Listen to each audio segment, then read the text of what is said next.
Jeszcze nigdy w prawie 6-letniej historii karoserii nie pokazywaliśmy wam samochodu tak powolnego, tak słabego, tak niekomfortowego, tak wyposażonego i jednocześnie budzącego takie emocje. Jednocześnie żadne auto do tej pory nie było w stanie zaparkować w tym garażu w poprzek.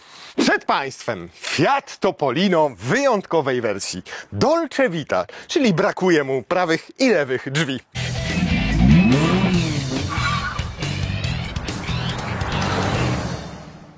Szalony. O, do tego są dokładnie używane te linki oraz... No, gdzie jedziesz? Wracaj do tyłu trochę. Silny, jakbyś chciał, żebym ci go ustawił dzisiaj? Dzisiaj mamy pełną dowolność. Zawsze silny mówi, wyjedź tu troszkę, przybliż się, będę miał lepszy obrazek. Teraz mogę ci to ustawić tak, jak chcesz. Przodem, tyłem? Postawienie go na dachu wcale nie byłoby takie skomplikowane, ponieważ auto waży tylko 562 kg. I w zasadzie samochód to spore nadużycie w przypadku Topolino, ponieważ to jest trochę tak, jakbyśmy łupinę od orzecha nazwali jachtem. Tu mamy 2,5 metra długości, 1,70 m rozstawu osi i jest to auto w Polsce na kategorię tak zwaną AM, a w zasadzie pojazd na kategorię AM. We Włoszech, wyobraźcie sobie, tym mogą jeździć już 14-latkowie.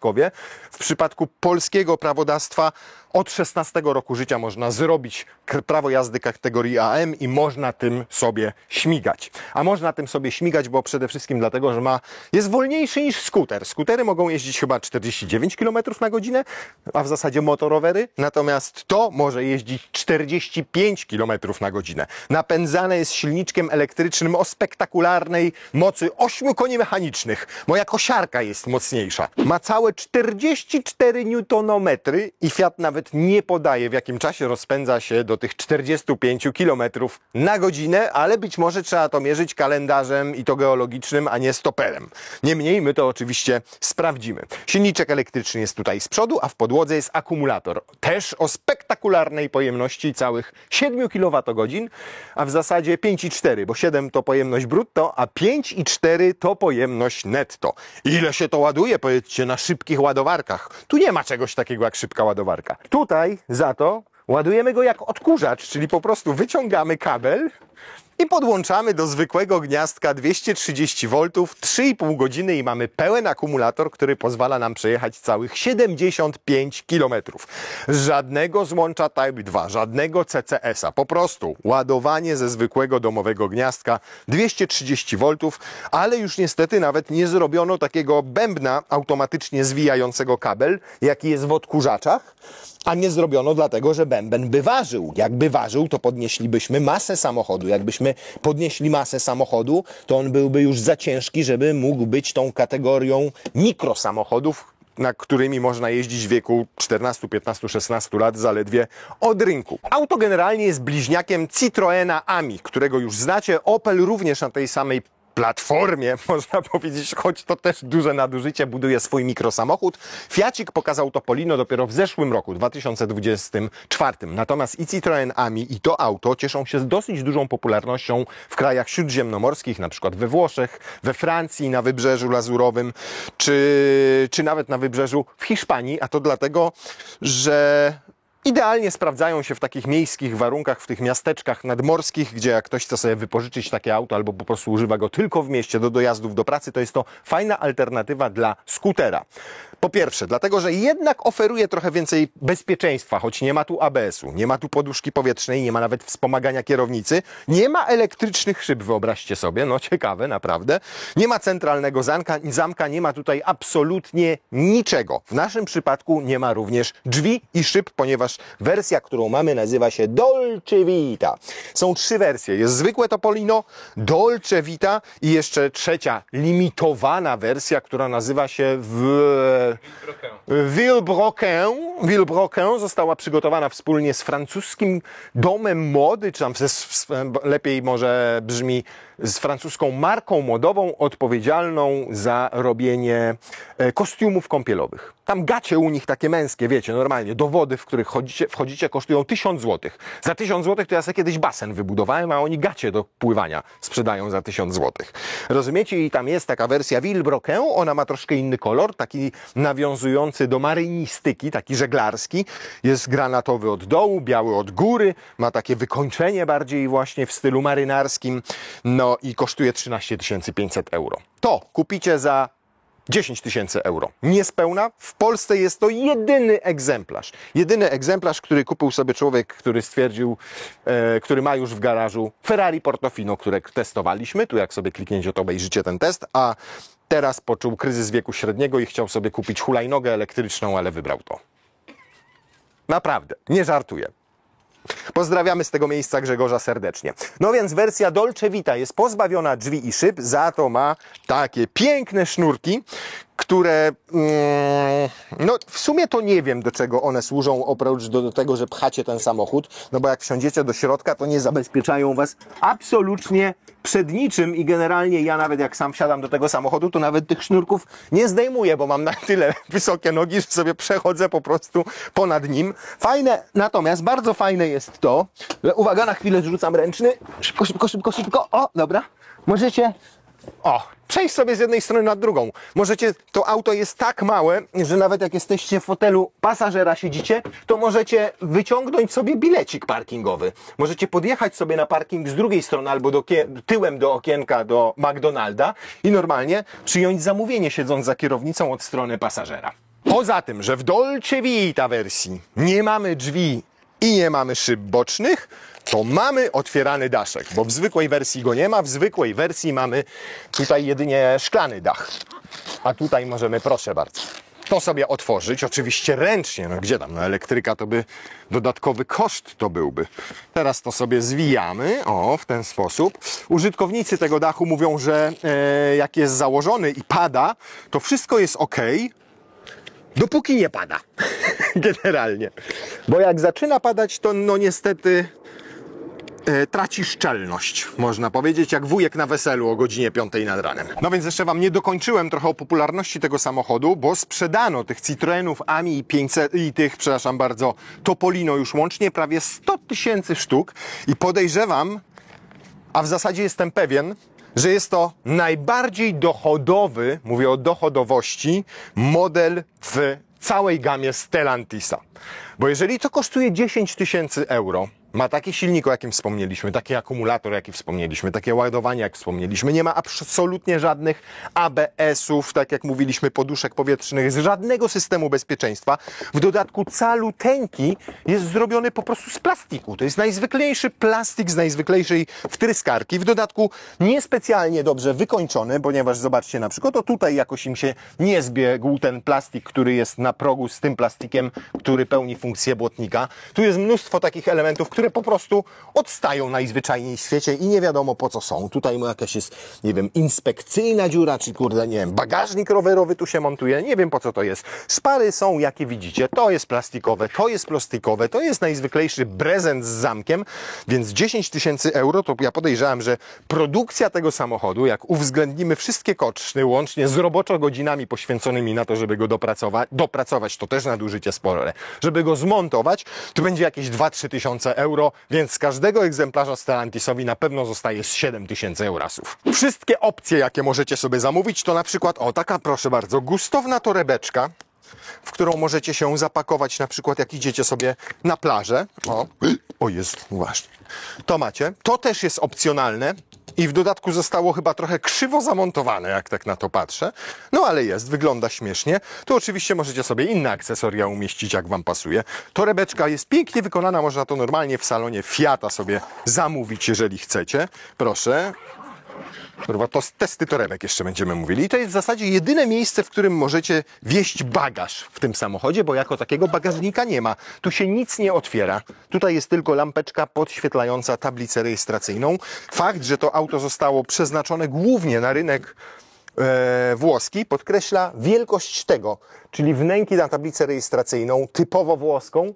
Jak w Polsce go rejestrujecie, to musicie mieć krótką taką tablicę, jakbyście sprowadzili go normalnie ze Stanów Zjednoczonych. A co gdybyście chcieli przewieźć walizkę, taką większą? Proszę bardzo, możecie to zrobić, bo Tutaj przed miejscem, na którym siedzi pasażer, jest nawet narysowana walizeczka na dole. Tutaj wchodzi po prostu kabinówka. Może ciut większa walizka, jeszcze na niej jakaś torebeczka. Natomiast no niestety nasza, no jak jedziecie sami to ok, w porządku, ale jak wieziecie pasażera na lotnisko, na przykład wasz stary albo stara lecą na lotnisko, no to tak, taka jest jedyna opcja, żeby przewieźć większą walizkę w tym wypadku. Jak jedziecie sami, to jest lepiej, bo po prostu ją zostawiacie tutaj z tej strony. Absolutnie wszystko plastikowe, w dodatku tak zmontowane. Tutaj coś odstaje, tutaj to już, zobaczcie, mimo że samochód ma 300 km przebiegu, to w zasadzie już się zaczęło odklejać. Chociaż możliwe też jest, że po prostu już z fabryki tak wyjechało. Tak zostało przyklejone w fabryce. Nikt się tym absolutnie nie przejmował. Tutaj mamy delikatnie pomarszczony ten materiał, ale to jest, słuchajcie, zajebisty schowek. Bo jedziecie sobie na plażę w Saint-Tropez albo w jakimś Portofino, czy gdzieś w pięknym miejscu, dojeżdżacie na plażę i macie na przykład zestaw idealny plażowy. Słuchajcie, doskonale zostało to wyprofilowane idealnie na 2 butelki winiacza. Tu jakbyście się spocili za kierownicą mocno, to macie chusteczki. No brakuje jeszcze tylko, kurde, kremu do rąk, nie? W zasadzie. Audio? Proszę bardzo, to jest audio w tym samochodzie. Ale to jest dedykowane normalnie, Topolino, też można kupić to sobie w akcesoriach, ma Bluetooth, podłączacie sobie telefon i to wam wtedy brzdąka i możecie też zabrać ze sobą na plażę. Tu brakuje uchwytu na telefon, ale jest na przykład USB-C do ładowania. Zmieniamy tylko biegi tutaj, rynydy. Dywaniki chyba nie są od tego samochodu, tak mi się wydaje. Myślę, że... No ale zobaczcie, jak przynajmniej łatwo jest go umyć. Jak wam tutaj napada, to normalnie wszystko wycieka na drogę, bo tam widać podjazd przez te szczeliny i tak samo jest z tej strony. Więc jest odprowadzenie wody na wypadek, gdybyście na przykład zapomnieli zamknąć dachu, a zerwałaby się burza. Plastikowa kierownica, wszystko plastikowe. We pierwszych egzemplarzach ten wybierak skrzyni biegów był tutaj przy fotelach. Było to na tyle nieszczęśliwe rozwiązanie, że jak przypadkowo dotknęliście, to zaczynaliście jechać nagle do tyłu. To dlatego Citroen Ami wygląda identycznie z przodu i z tyłu, żebyście nie wiedzieli, kiedy on jedzie do przodu, a kiedy jedzie do tyłu. Jak wcisnęliście R, to wszystkim za wami wydawało się, że zaczynacie jechać do przodu, ale idealnie na nich. Tutaj samochód pod tytułem Topolino jest inny od Ami z przodu i z tyłu. Tam są identyczne panele z przodu i z tyłu. Tutaj jest trochę inaczej. Zobaczcie, ile mam miejsca tutaj, jak jadę, sobie siedzę na plaży. Jak nie mam tego przed sobą walizki, to mogę normalnie wyciągnąć sobie tak nogi. Więc miejsca jest od groma, w zasadzie siedzę z tyłu całkowicie na tyle, natomiast fotel nie ma absolutnie żadnej regulacji, nawet najmniejszej, ani oparcia, ani jeżeli chodzi o przesuwanie. Jest zrobiony też z plastiku. To jest wykończone trochę takim bardziej miękkim materiałem, ale żeby on był komfortowy, to absolutnie nie można powiedzieć. Jedynie fotel kierowcy przesuwa się do przodu, do tyłu. Tam za nim jeszcze można wrzucić jakieś graty. Jakieś reklamóweczki, jakieś plecaki na pewno tam się zmieszczą. A tutaj mamy miejsce, jakbyśmy to sobie otworzyli, raz i dwa, nawet można to paluchem zrobić, co ciekawe, to tutaj mamy miejsce, w którym uzupełniamy sobie płyn do spryskiwaczy. Ale zbyt wiele tego płynu tam nie będzie, a tutaj są bezpieczniki. Zobaczcie, są tylko 2 pokrywki z bezpiecznikami i w zasadzie one mogą tylko odpowiadać za co? Za najwyżej działanie spryskiwacza właśnie, albo za działanie przednich świateł. Natomiast włącznika do świateł nie ma tutaj w ogóle, ponieważ mamy tutaj klakson jedynie. I mamy włącznik do wycieraczek, no i kierunkowskazy, a światła po prostu zapalają się wraz z włączeniem samego samochodu. I nie ma tutaj nawet przycisku start-stop, tu jest po prostu kluczyk, który się wkłada, przekręca i już samochód jest włączony. Natomiast w Fiacie samym są bardzo dumni z tego, czyli z uchwytu na torebki, nie? Proszę bardzo.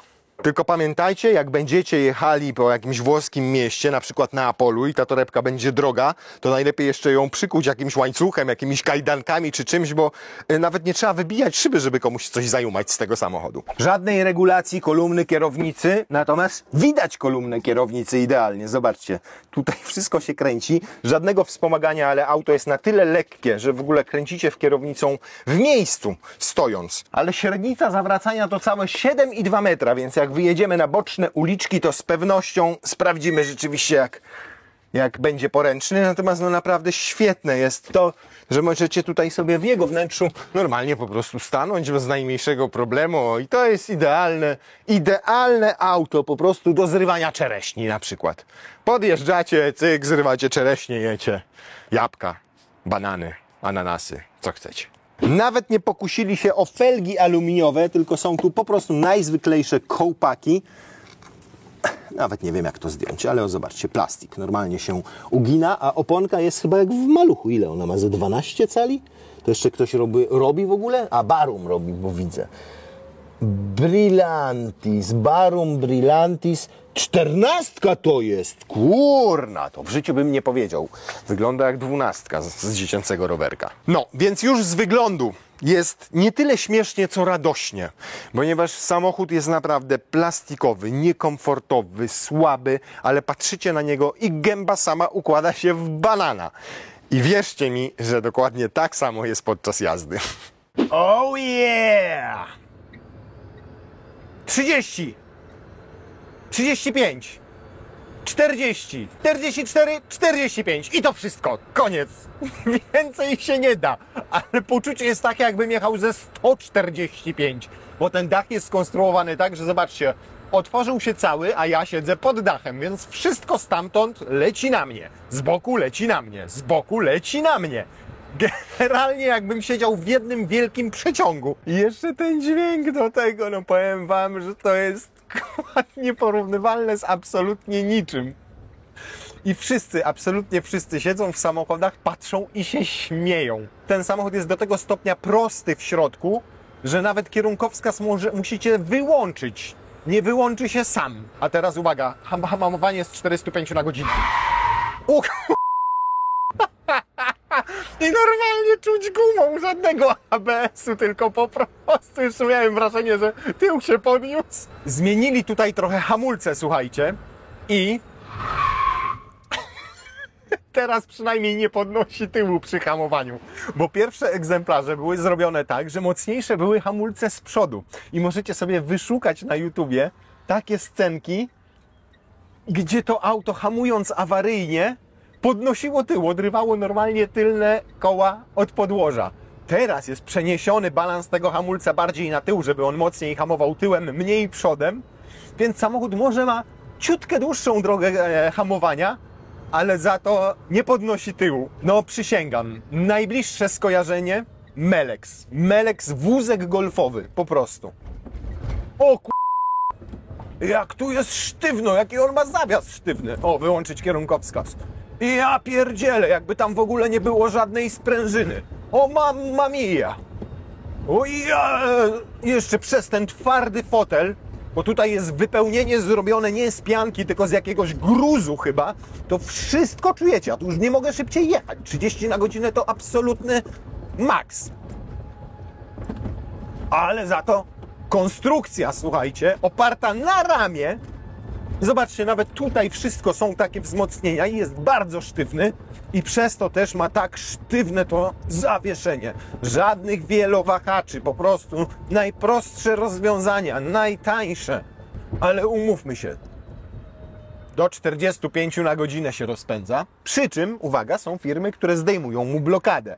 I wtedy zapierdziela 80 km na godzinę, rozpędza się co prawda do tej prędkości ze 2 albo 3 tygodnie, ale jedzie 80 na godzinę. Szczerze, bałbym się, mówię to z ręką na sercu, bałbym się nim jechać szybciej niż te, no powiedzmy 50-60 może. Ale 80 to chyba grube przegięcie. Z udogodnień mamy tutaj spryskiwacz i wycieraczkę przedniej szyby i to w zasadzie tyle. Jak rozłożę ręce, to jakbym leciał. Normalnie ptak. Lecimy. I tak też może być. Ja pierniczę. I powiem wam, że na przykład z ronda jak zjeżdżacie, dajecie gaz, a on nie sprawia wrażenia, jakby miał się wywrócić. No oczywiście nie jedziecie 70 czy 80 na godzinę. Myślę, że test łosia przy 60 albo 70 na godzinę byłby mocno ryzykowny. Już musiałbym chyba kask założyć, żeby go przeprowadzić. Chociaż i tak mógłbym się poobcierać tutaj dosyć mocno. Ale z drugiej strony przy tych takich mniejszych prędkościach, czyli jak jedziemy te 30 parę na godzinę, i wchodzi w zakręty, to naprawdę nie sprawia wrażenia, jak miałoby się wywrócić. Chociaż szerokość bez lusterek to zaledwie 1,40 m. No i patrzcie, rądko, cyk, cyk, cyk. No powiem wam, że w takim miejskim ruchu, w małym mieście, czy w centrum zatłoczonego miasta, to ten samochód nawet nie będzie jakąś specjalną zawali drogą. Może rzeczywiście, jakbyśmy zmierzyli go, jeżeli chodzi o przyspieszenie od 0 do 45, no to trochę mu to zajmie, ale większość samochodów startuje dokładnie tak samo w miejskim ruchu, więc nie będzie utrudniał życia. Słyszycie?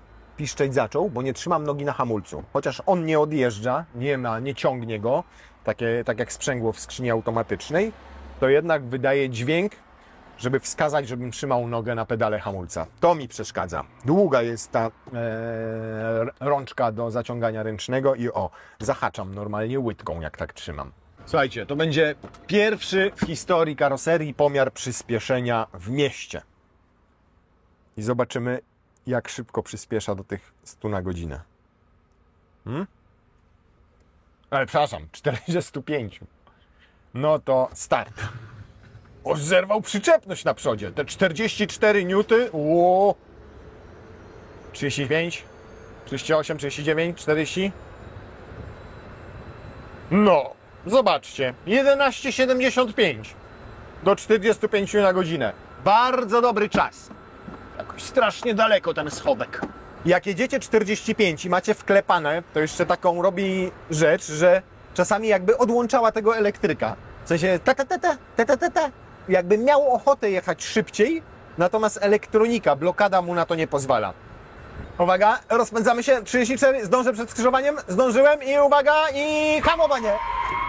Normalnie bokiem go stawia, trzeba kontrę zakładać. Genialny jest. No mieli kołami normalnie przez ułamek sekundy. Można też hamować nogą, jak na rowerze. Noga normalnie i wchodzimy w zakręt. Co za czad. Bym miał rolki na nogach, to jednocześnie mógłbym jechać samochodem i na rolkach. Każdy patrzy i ma uśmiech od ucha do ucha na twarzy.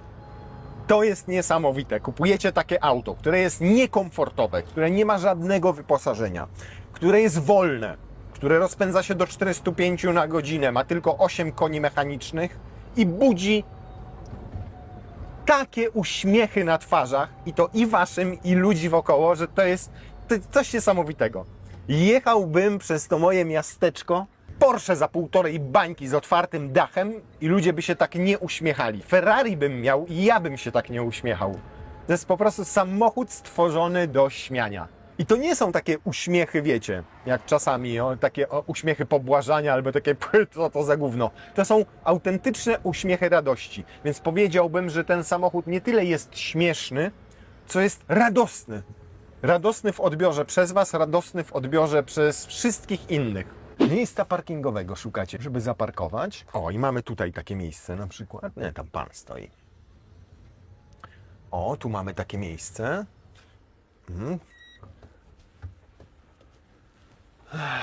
W lusterkach nic nie widać. One, kurde, to są, powiem wam, lusterka jak w tym.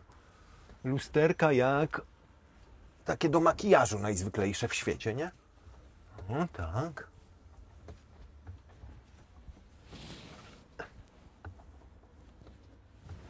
Tam jeszcze mam miejsce? Mam jeszcze miejsce. I jak nie wiecie, to sobie wtedy z niego wysiadacie. Jak nie macie pewności, nie? Wrzucacie sobie tylko nie wiecie, czy się zmieścicie, więc wysiadacie, skręcacie, i robicie zaczujnik parkowania. Wy sami. Uwaga. Pik, pik, pik, pik, pik. Teraz troszeczkę jeszcze do przodu. Proszę bardzo. Kierunkowskaz i pik, pik, pik, pik, pik, pik, pik, pik, pik, pik, pik, pik, pik, pik, pik. Proszę bardzo. Jednocześnie to pierwsze auto, którym możecie jechać na stojąco. Proszę bardzo. Nie wiem, czy to jest dozwolone. Mam nadzieję, że przynajmniej na tym parkingu tak. No i zobacz, tak. Tylko środek ciężkości trochę się podniósł. Tu jest komisariat.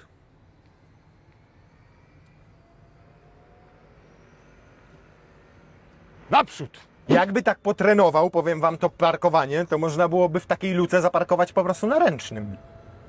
Dzień dobry. Można sąsiadom dzień dobry robić, mówić bez otwierania szyb. Kurde, to jest trudne do opisania słowami. Mówię całkiem serio i całkiem szczerze. Tu byśmy go postawili obok tej czerwonej Carrery, która stoi i wierzcie mi, że więcej osób podchodziłoby do tego auta i je oglądało. Ale teraz uwaga, w zakręt wchodzimy.